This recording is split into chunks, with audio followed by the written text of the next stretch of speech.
Welcome to Pitch Your Firm. I am your host, Marc Howard. With us today, we have a special guest, Anshul Chawla.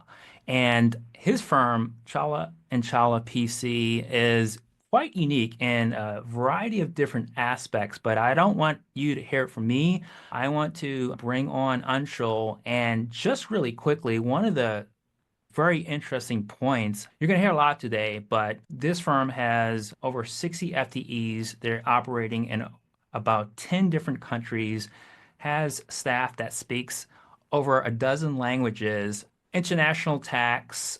They're doing a lot of things right. So we're going to really dig into this. And as you know, on Pitch Your Firm, we like to go into the details, and we just happen to have a guy that is super detail oriented. So welcome to the show, Anshul. Why don't you give us a quick little introduction and take it from the top?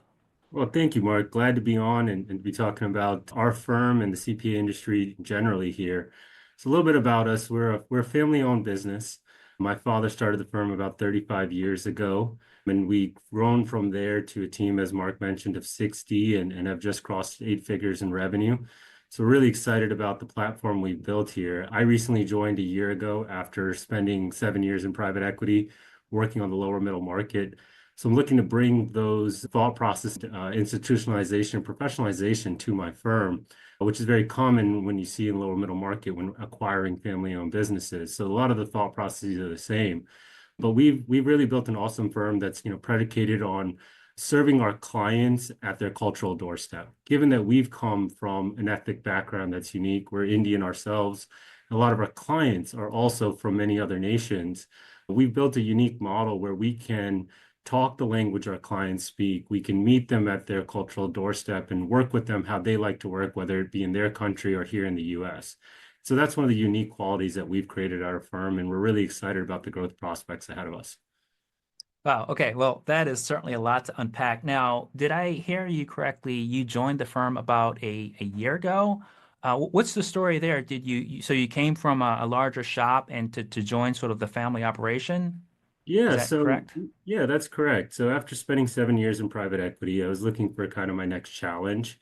Many of the things that you learn as an investor are great. You get to work with many great CEOs. But one of the things you learn in private equity is it's the operators that really drive a bulk of the value creation. And I Sure. wanted to be a part of that journey and really learn and get that experience. And no better to do it with your own family business, one that I worked at when I was much younger. So it's great to see the growth that we've seen and driven, but to kind of bring back the best practices I learned in private equity back to my family business. So it's been an awesome transition, and came in with a strategic vision, and we've been able to do a lot of blocking and tackling to continue to drive that as strategic vision and make it fruitful. Yeah. One of the biggest challenges, Anshul, today is trying to find the right firm to go with. There are thousands of firms, hundreds of niches. I guess the question is, what makes your firm particularly stand out? Is it your niche? Is it your culture? If I am, well, I guess on two fronts, really. One from a talent perspective, maybe we can just start with that. If I were looking to join your firm, what is it about your firm? I could go to maybe the big four. I can go to a little niche shop, boutique. What is it about your firm that you think would really make, from a talent perspective, me want to join your team? I think there's a couple things that we've done really well. One, we're very open-minded with people's backgrounds. So we've taken people that were in the home cleaning industry and have made them accountants. And a lot of that is predicated on the strength of the talent and the leadership we have here. We're happy to work with anyone. If you're willing to work, if you're hungry and you're open-minded, that's where we start. The things that other things can be taught, like accounting and tax, are teachable aspects, but energy, attitude, commitment are things are much harder to teach. So we really look for that in our employee base, and especially when we're looking to recruit. From there, we have a huge open door policy. So from the president of our firm down to our senior directors, anyone can ask any question at any time. We like to create that open door policy so people have access. The thing that I think creates challenges, and we've heard this from some of our employees that we've recently hired, especially in a fully remote environment, is they don't always have access to their seniors. They get stuck spinning their wheels for many hours on a problem. We really make it a focus to touch base with our employees numerous times in the day and throughout the week to ensure that they're not getting stuck, their questions are getting answered, and they're getting the support they need to be successful in the role. Second, I think we've created a really welcoming and open environment.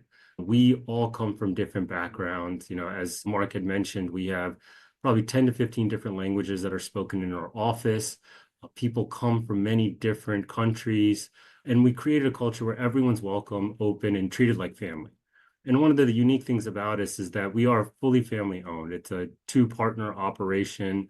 It's my mom and my dad who have built this firm. And so that allows us to maintain that culture and continue to drive that culture forward.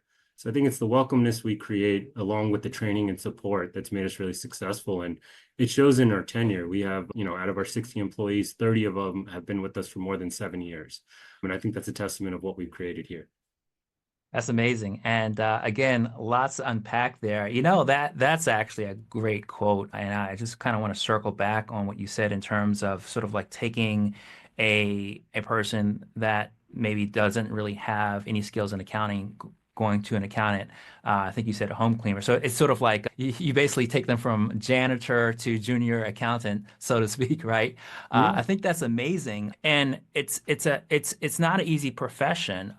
What do you feel as though was successful, perhaps, in that example? We don't have to name names, but to go from, sort of like home cleaning business to an accountant, it's a total different paradigm. Maybe the commonality is attention to detail, Mhm. but is it a special training program you use?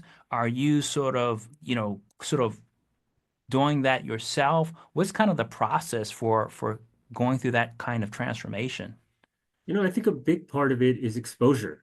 One of the things we like to give all our employees is as much exposure as possible. We can go through the theoretical, we can train, we can teach, but there's nothing like on-the-job training. As many of us accountants know, as we go through books, you have all the information and all the details are there in a theoretical setting. But in a practical world, we know that's not always the case, and many times not the case.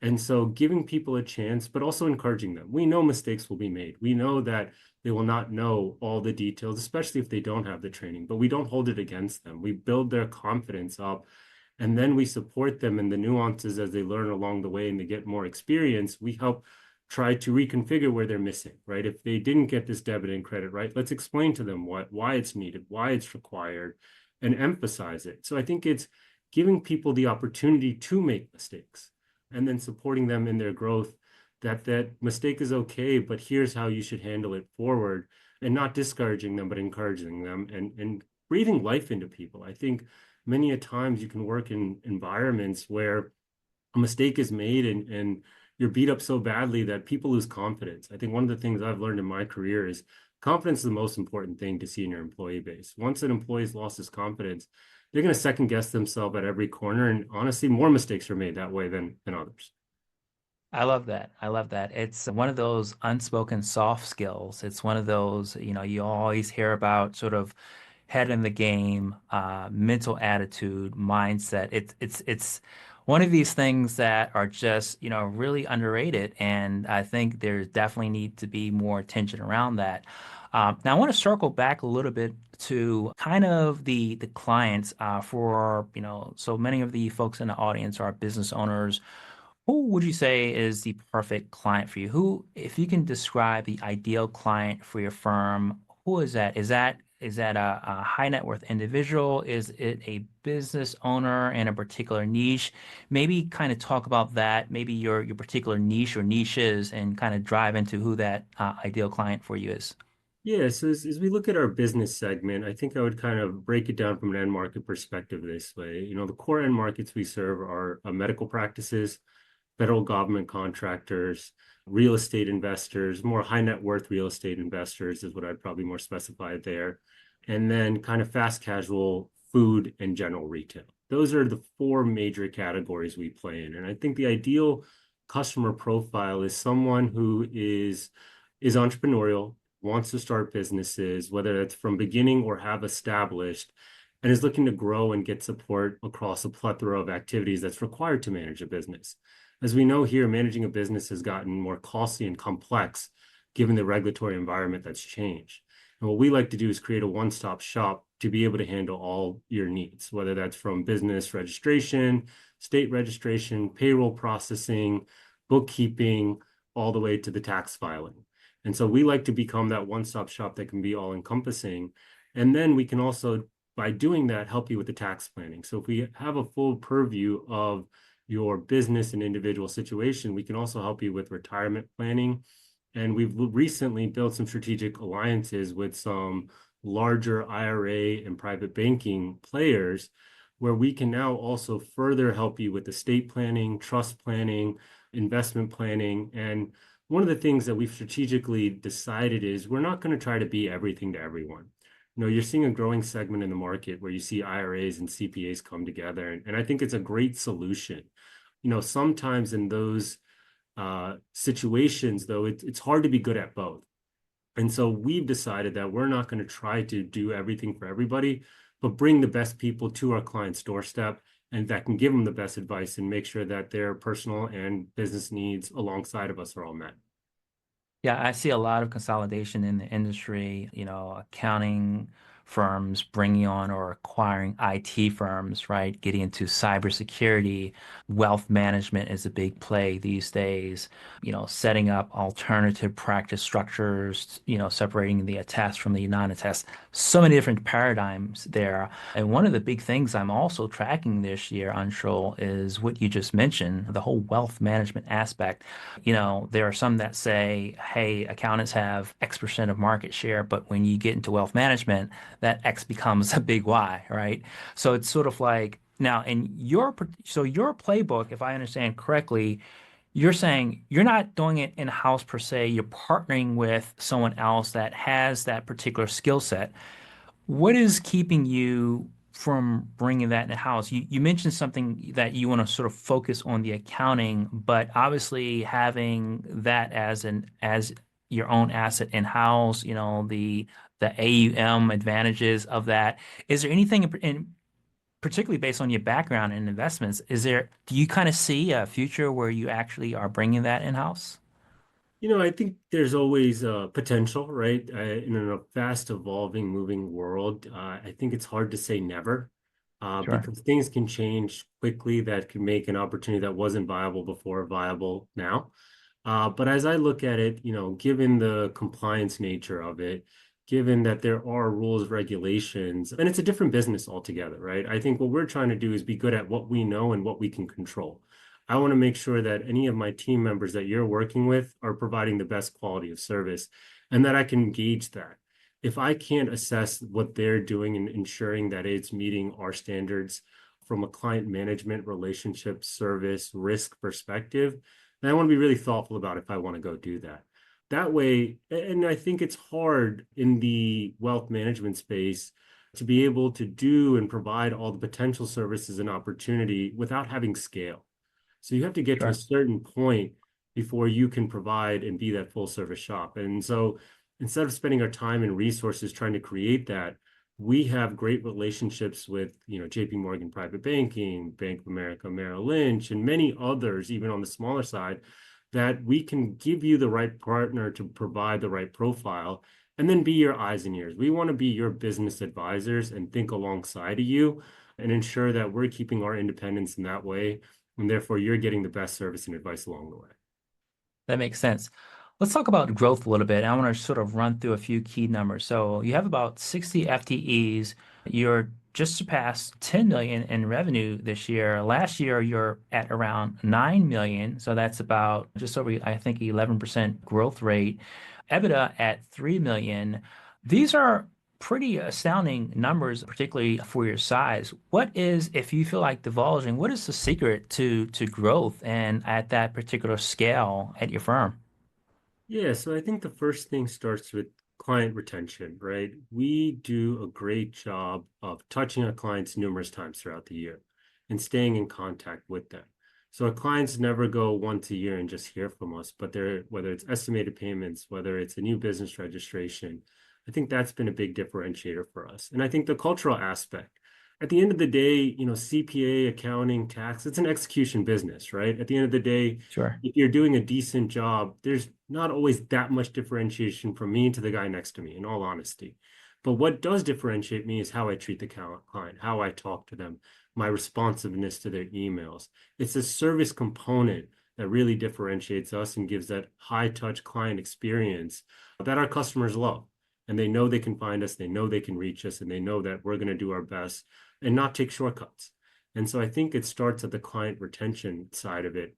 And then from there, it's been just about going out there and meeting people, seeing what their needs are, and being willing to treat our clients that are small and big the same. So we really do a good job of trying to make sure that even if someone's just starting, they're getting the same time and attention as our bigger clients. And it's worked really well for us. There's some clients that we opened their business in 2010. We did the business registration, the company creation. These companies are now doing 50, 60, 70, 80 million dollars in revenue, and we've been able to grow alongside of them. So it's that's been a big part of our business. And then being active in our community. Most of our business growth comes from referral. We do not spend much on sales and marketing. It's by doing a good job for our clients. Our clients are referring us to the next person and the next person, which has been able to drive a lot of our growth.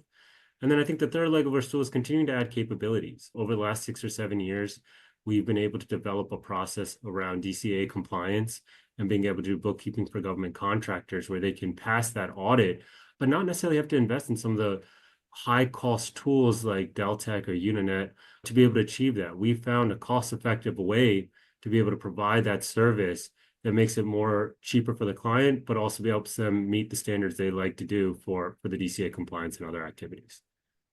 Now, switching gears for a second, me being involved in some firm acquisitions, and let me just talk about sort of your situation right now. And not that, I'm looking to acquire your firm or anything like that, but there are some in the audience that may see your numbers and see you as a prospect for that. And not saying that you are thinking about doing that anytime soon.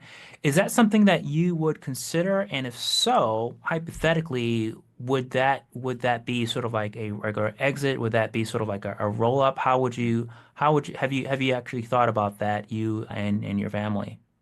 Yeah, no, I mean, coming from a private equity world, it's there's a lot of opportunities, a lot of different ways you can structure a deal. As I think about it, I'm first year in our journey. There's a lot of low-hanging fruit things that we can do to continue to enhance our firm.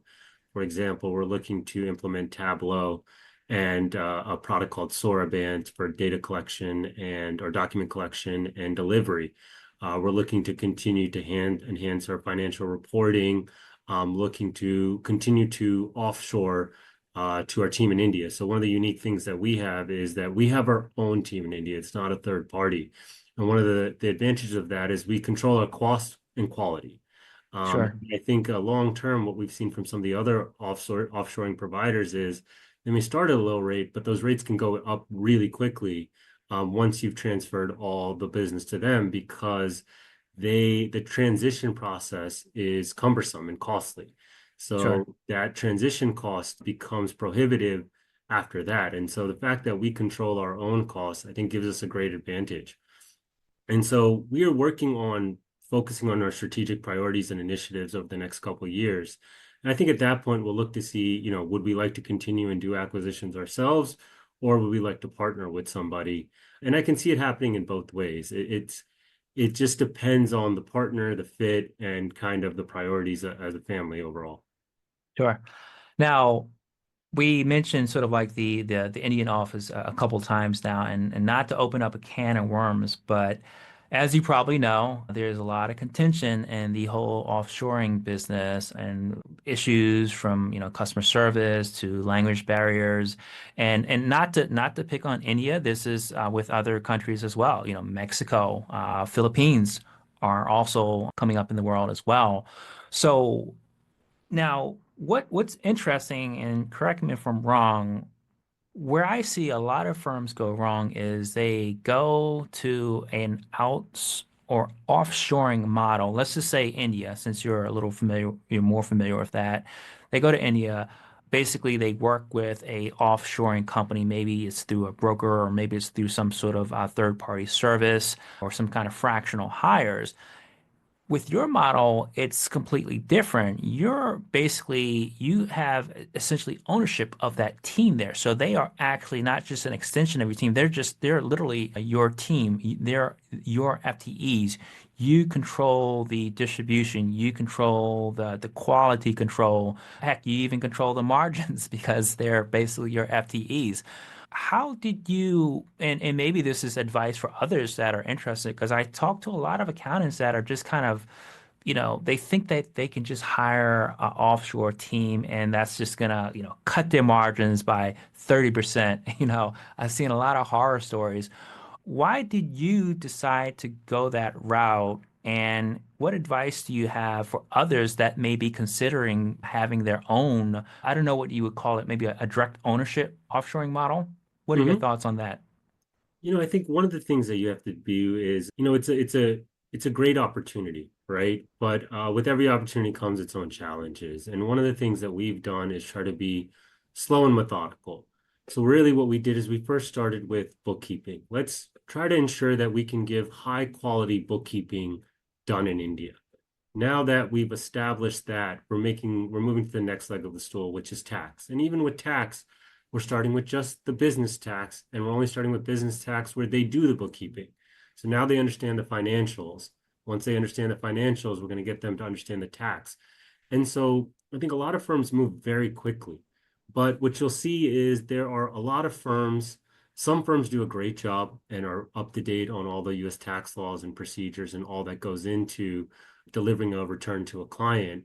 Others are still trying to figure it out. And so I think if you move too fast, you have a chance of breaking your system. And there are a lot of coordinations because of time zones, communication, client interactions that need to be put in place to ensure that you're doing it properly. And so I think us having our own employee who worked with us for 10 or 15 years in the US, who's trained by us, then go to India to establish that has been a big advantage that we had. But two, we've started slow. We started with 10 bookkeeping accounts and we moved to 50. Now that we have 400 or 500 there, we said, okay, we feel like we have a model that's working really well on the bookkeeping side. Now let's focus on the tax. I think if you throw everything at once, it can be sometimes too much for the other side to consume. And as we know, yes, there's accounting, there's tax, but you also have to understand the client. You have to understand their needs, how they like to work, how they provide information. And so understanding all those nuances takes time. And I think us being slow, methodical has really served us well. Now, speaking of systems and processes and, being methodical, how big is tech in your firm? Maybe you can talk a little bit about your tech stack. You mentioned sort of your whole bookkeeping, starting with bookkeeping operation to India. Are you using any particular software or tools for that? Something in-house? Maybe tell me a little bit about your tech stack and how you position that. Yeah, so, before we joined, I would say our tech stack was probably a little antiquated. So since I've been here in the first year, one of the first things we did was move from an on-prem setup to Azure Cloud. So what did that do for us? That gave us better functionality, security, and performance across all our offices. So that was a big advantage to us. And then two, so we are a Lacerte Books platform, and so we've stayed on that platform and continue to drive that forward. And the beauty of that has been that Intuit has done a good job of having a lot of API integrations to a lot of other products. And Sure. so that's given me the opportunity to think about other products like Soroban. So Soroban is another product we're trying out now that has some AI functionality on document recognition, collections. We've also recently implemented Data Snipper. So that's been a huge advantage for our accounting team in India. It saved them a lot of times. I think we had a couple examples where, a bookkeeping for a client would take about 40 hours a month. We were able to reduce that down to 17 because we were able to automate a lot of aspects of that process. And so we're looking at those. There's other softwares we're evaluating. Amalgam is another one that we're looking at, which will allow us to download all the transactions from QuickBooks into an Excel file, make any changes, have that sync back up to QuickBooks, but then also create more enhanced reporting packages. So one of the ways we're trying to differentiate ourselves is kind of similar to what Amazon has done, right? You pay a price, but over time you get more for that price. Sure. And so within our bookkeeping, as the market has gotten more competitive, we need to stand out and differentiate ourselves. And we think one way by doing that is creating true insights into the performance of a company and their financials. What's driving revenue? What's driving the cost? Where are there opportunities to potentially save? And I think the next leg of the stool to that story is then creating an ecosystem and a network where Yeah, there's an opportunity, and here are three people that you can talk to help capture those savings or those growth opportunities on both sides. Are you using any sort of practice management platform, or is that some sort of homegrown system? No, no, that's a great question. That's one that I forgot to mention. So we recently signed up Canopy, and so we're using that for customer data, a customer database, using it as for prospecting clients and for Mhm. workflow. And so we're Got it. it's a lot like an ERP implementation, and anyone who's gone through that, it's a journey. It Yeah. takes time, but I think overall the value and the visibility will be really exciting. Well, speaking of technology, it seems like you are really running a few things there. Do you have an in-house CIO? Are you running this tech show yourself? How are you actually juggling all these different platforms?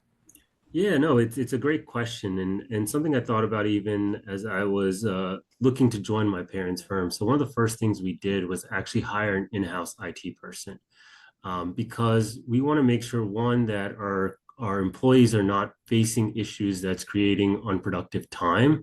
But two, you need someone to be able to evaluate these technologies, implement them, and someone who's tech savvy. And so we did hire a VP of technology who came from an MSP background, but also had a business mindset to help support us in these initiatives. And it's been a great investment we've made, and it's paid dividends. And we've actually looked to hire a second person to continue to support us in some of the strategic initiatives that we're looking to drive here, especially on the technology solution side. So it's something that, once you get to a certain size, I really recommend people doing, because it's hard to stay on the forefront of all the solutions that are out there, especially in this AI world we're in, and it's already starting to pay dividends. Wow, yeah. Well, that is, when you get to a certain scale, that totally makes sense. And I think at your particular vector and growth rate, it definitely calls for a little extra help in that area. In kind of closing this out, one of the last things I want to talk about is kind of sort of like your projections for the future. Where do you see your firm in, say, 3 to 5 years? Are there any other major initiatives? You mentioned that there may be some, possibly looking at other firms or maybe partnerships. Where do you kind of see your firm in about 3 to 5 years? Yeah, so I think first is these first 2 years is really building the strong foundation and a scalable model from a processes, people, place perspective. And then, I think it's kind of expanding our capabilities there. And I think some of it will be organic. So continuing to drive the growth that we've seen in the federal government contracting space. We're also continuing to see opportunities where we can do full service bookkeeping for medical clients. We've just recently won two clients that are 7, 8, 9 location medical practices where we're doing all the APAR and bookkeeping for them. That's been able to reduce their headcount by 3 or 4 people in their finance department. So it's continuing to add strategic, valuable services to our clients over time, and then continuing to also look and evaluate add-on acquisitions, whether that be in the real estate space, whether it be in federal government contracting, or even in the restaurant industry. We think those are great places for us to continue to penetrate and expand our capabilities and create a whole ecosystem around those industries. I'm just curious, how many hours per week as a partner do you do in terms of billable hours? I don't do any billable. That's great. That's great. Yeah. Okay. So And that is the sort of like that pivot so you can actually focus on sort of like the partnerships, the thought leadership, kind of that. I mean, I'm a guy that hasn't worked a billable hour and I don't even remember how many years. I'm all about leverage, right? What yeah. is the max ways to maximize leverage? So yeah, I think you're doing something good there. No, I mean, and it's interesting, right? I mean, as I think about the leadership at our firm, even my dad probably doesn't do that much billable hours. Yeah, he'll do some of the year-end tax planning. He takes the intakes of calls. He deals with some review, but a big focus is to shift that office place so he can really drive sales and client interaction, right? And just being close to the client.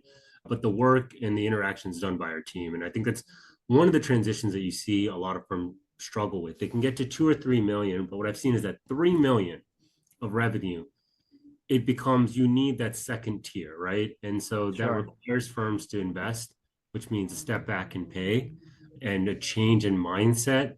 And so, we've been fortunate to have hired some people that can do that. And so, I'd say for 85% of our clients, they only call us if they have a billing issue, or they only talk to my dad or me if they have a billing issue. It's pretty much the only time that we have to get involved, as our teams pretty much take care of it. They'd rather talk to our team than talk to us, and so Yeah, that's been a how it big should part be. of our pivot. But I would, if you just have 2 minutes, would love to hear, at least from a valuation perspective, where are some areas that I can improve. You got a lot of good things going on. Now, in particular, the main problems I see is the first one is your revenue per FTE. That's pretty low. I like to see closer to 200,000. It looks like you're about 167,000 right now. Yeah, so Um, that's a good question. So, and this is one that I've gone back and forth now. As part of like the 60, we're probably like 65, 70 people, but 25 of that is India. So I right. include, so right. So if you think about, if I were to say from a cost perspective, five people in India cost one person here, it gets you closer to 200,000. I mean, is that how you look at it, or you just look at it as true bodies?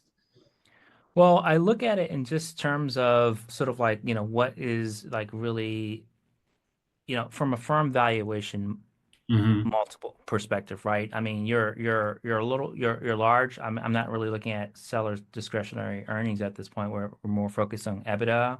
We can even do some future cash flows based on like where you guys are at. But, you know, the revenue per FTE is really important.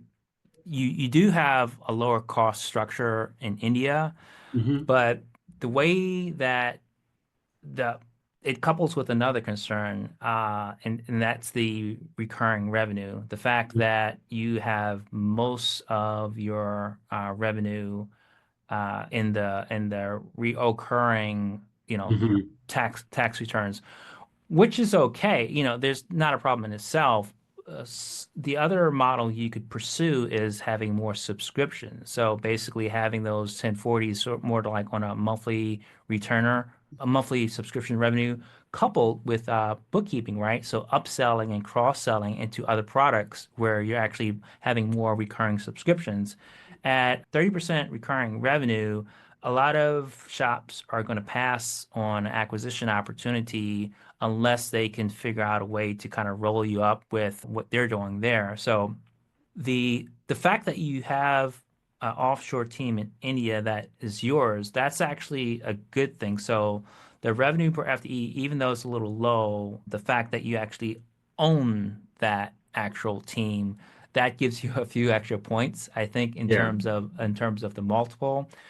Other thing is, so are there three partners, your dad and your mom, or Yeah, who's I mean, technically, like I don't have equity in the business, but we're all a family, so sure, yeah, got it. decision making is there. But yeah, you could say Right. it's with three partners. Yeah. Right. So the fact that the equity holders have, little to no billable hours, I mean, that's certainly a plus. So in terms of acquisition, it makes it a lot easier. And it depends on if they want you to kind of stay on for a certain earning period as well.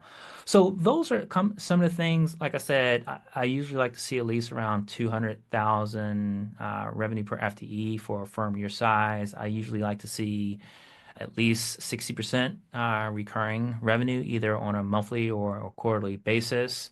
Okay. Um, and then the other things, I think you're doing fine. You have a low percentage of revenue from your top three clients. You have what is it? Yeah, I think the rest of You those look pretty decent. one of the things that's also different about us, Mark, that we didn't talk about. So we don't really our attestation work is less than 3%. Do people find that to be a good thing, a bad thing, or indifferent? So we're mainly or predominantly tax. Yeah. Is it a reason why you haven't just gone the alternative practice structure route No, since your honestly, attest is so low? being the alternative practice route. Oh, sorry, Jesus Christ. So when you say alternative practice route, I mean typically I've seen that deployed when you, Jesus Christ. Typically, I've seen that deployed when you have a big audit practice and then you end up having non-CPA partners. Hmm. Given as me, my mom, my dad are all CPAs, we just haven't had to consider that. But I'm curious to get your angle of why you would think that potentially would be a good solution. Well, just particularly if you're being acquired, I mean, largely in depending on who your acquirer is, right? If you now are you guys are PC, right? So, Yeah. obviously a non-CPA can't technically own a CPA firm. So the Hmm. playbook is to separate the attest from the non-attest so that it could be, more sellable in that regard. And since your attest is only, 3% or so, yeah, if that's something that you guys aren't really trying to focus on or double down on, it would make the acquisition a lot more palatable for certain buyers if Hmm. that were already separate. That's all. Okay, got it. Right. So even though it's 2 or 3%, if you just go through the restructuring now before they get there, it just makes life easier. I mean, I guess part of the way Yeah. I've looked at it is that it's probably less than 1% of our revenue. So if Mm. someone were just like didn't give me credit Yeah. for it, doesn't really matter. But yeah, it could make sense just to set up the structure, and that way at least you get credit for it. I mean, 100 grand's Yeah. 100 grand. Yeah. Sell that book of business and different ways you kind of go about doing that. Well, and then one of the other things on the reoccurring model, right, that I've kind of gone back and forth is so one, yeah, from a cash flow perspective, it's great. Now, from a tax, I mean, have you seen a lot of other firms be able to sell monthly revenue for a tax service? And if so, one of the potential downfalls that I've seen kind of being talked about in the market is the only issue with that is it also does remind the client every month about the potential value they're getting and if they're not. So the churn can be higher in that model versus a one-time model. Have you heard that or seen that in any of the numbers or talked about that? I don't know how much you know about me, but I literally created a company to solve that problem called TaxPlow. Okay. Okay. All right. I don't. So tell me a little Go bit. to go to taxplow.com. I think I have a little explainer video or something like that. I wrote like a 61-page book divulging into exactly how to solve that problem. Yeah, so basically TaxPlow helps two things, right? It helps accountants stop underpricing their services and to Mhm. roll whatever they're doing now into more of a recurring subscription model. And it also helps to close sales with what I call outcome-driven pricing. So we go beyond the whole value-based pricing thing. It's not just like, hey, we do your taxes, we do your booking, blah, blah, blah. By the time you're using TaxPlow, which is a web platform, it literally shows not only what services you're providing, but how much you can actually save them on the tax side.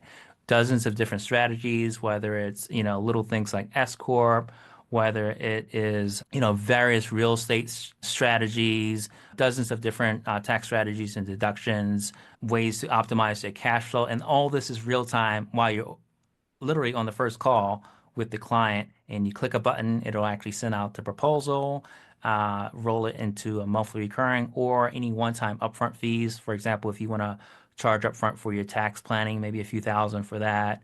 The any maybe if they're like prior tax returns upfront for that, maybe catch up bookkeeping upfront for that. So it'll actually structure that entire fee for you, roll it out. But the cool thing is, it's just like the great visual that you get. The client sees it and it's like, wow, a lot of the feedback we get is just like, well, I've never seen a CPA like present to me like that. That just makes so Mhm. much sense. They're not Yeah. talking about, oh, how great their team is, how long they've been in business, but they're literally showing like the possibilities of what they can actually get. And then, one of the things I wanted to ask you, just curious, right? I have this opportunity going. So couple things that I've thought about risk in my business. I do have key man risk with my father. So I'm looking to try to Yeah. do some acquisitions or bring some diversity to the revenue profile, right? And so not have concentration by partner. That's one thing. Two, on the revenue side, and one of the things I was looking to do is potentially buy a fractional CFO firm to enhance that, right? If I could buy 3 million of that, that probably gets me closer to 45, 50%. But some of the feedback I've gotten there is that the sales cycle, the sales pitch, and the marketing is different. So does it really fit together? I'm curious if you have a take on that at all. I'm more familiar with the tax side than the outsource CFO or the fractional CFO side. I I can't really speak too much in terms of the different sales process. We do have some folks using TaxFile that are are actually, fractional CFO shops. Sorry, Be sorry, didn't mean to, Mark. I meant to go back to the valuation question, right? Or like yeah. how enhancing valuation. So through the acquisitions you've reviewed, I mean, have you seen, firms that have a big fractional CFO business and a decent sized tax business and that garner attractive valuation? Or have you seen those situations where people have felt like these feel like a little bit disjointed businesses, so I'm less interested?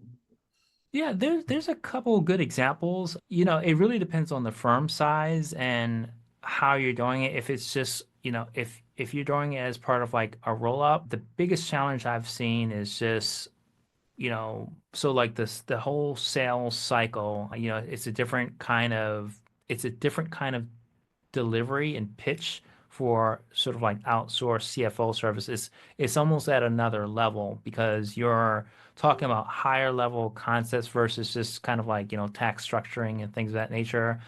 So I think it's a good fit. It's just I think it just really boils down. There's no technical problem with Hmm. bringing the two together. The only problems I see is culture and sort of like, aligning the sales cycle. I guess the biggest challenge is sort of like how do you bring those two together, right? So from like a upsell or cross-sell perspective, right? Just like you Hmm. said, maybe leading with bookkeeping and then getting them into tax or getting starting with tax and going into bookkeeping. Same thing for fractional CFO, right? I think tax is actually a great place to start with pretty much any other service, right? Because everyone needs that. So how do you bring them to, it's easier to bring to bookkeeping, but the next step after bookkeeping is the fractional CFO. So you gotta have to have that kind of ladder. And so the whole thing is to research how are you going to cross-sell that and have a playbook for sort of like cross-selling those CFO services. If you can do that in a smooth manner, then there's really no big Yeah, and I mean, challenges. I kind of look at it and say, I mean, I've seen it go one way right now, where so we have a fractional CFO firm that we work with, and they've actually referred us a lot of business because they'll come across clients that Hmm. need tax support, and they're typically these are Series B, Series C companies that are going to big firms, but the big firms are charging a lot, not always delivering on the service. And so, yes, the audits need to be done by a brand name firm, but technically the tax doesn't. And so we're actually seeing, we've probably gotten 10 to 15 clients from them where they've introduced us and we've been able to win the business on the tax side. So I see that. And then kind of like, I think about like, what can I bring to them is, I still look at the outsource India model, right? If I can create a strong team that can do a lot of the blocking and tackling day to day, and they can Yeah. use their managers to kind of do the review process. And let's say a manager right now can only handle 5 projects, but that can scale to 10 or 12. Well, I've just Yeah. gotten operating leverage in that way. So that's kind of how I'm thinking about it. But I also, as soon as we're, starting to move up with bigger companies that are having a hard time finding internal accounting staff. And so if we can be that back office, but then also provide kind of the financial reporting, the FP&A, and kind of that strategic thinking, I think that could go a long way. So that's kind of how I'm thinking about it. As a, blossoming partner and firm leader, what would be your advice for any other firm leaders that are maybe at a similar vector in this amount of revenue? Just any parting advice for those other leaders? Yeah, one of the things that I found super beneficial, especially kind of being an outsider coming in, is, people like yourselves, Mark, and many others that I'm sure you speak with and connected with. There's a lot of amazing information out there. There's an awesome community of people that are thinking about how this industry is evolving and are driving the evolution of this industry. And so I really encourage people to pick your head up and to talk and listen and learn what's happening, especially on LinkedIn. There's tons of information, and that's been really helpful for me as it's helped me think through decision making, but also prevents me from making missteps, especially on some of the tech stacks and other areas. And so I really encourage people to join these communities, talk to people, as there's a lot of great information out there, and a lot of us are trying to do the same things, and some may have done it before you. They can provide great experience and advice on how to potentially do things differently, better, or the same. That's awesome. Are there any communities in particular that you would recommend or any particular resources that are kind of your go-to, or are you just saying in general there's just some great resources on LinkedIn and just sort of like, to find your own community, to find your own tribe? Yeah, and I think there's many, Joe Magnani, he has his own community called Running Numbers. Logan, I know, is another gentleman on LinkedIn. He's a big advocate in the space. He has his own community. So I think it's finding the right community that works for you. Some are bigger, some are smaller. But, I encourage everyone, try them out. Join them, test them, see what works best for you. But there's a lot of sharing of employees or potential employees, businesses that fit different and then just knowledge sharing. So I really encourage people to join these communities as there's a wealth of knowledge there that can help guide your firm to the next level. Love it. Anshul, thanks so much for being on the show today. We really enjoyed you and appreciate you departing with so much knowledge for us. Thank you, Mark. Appreciate you having me on and look forward to continuing the conversation. All right. Bye now. Take care.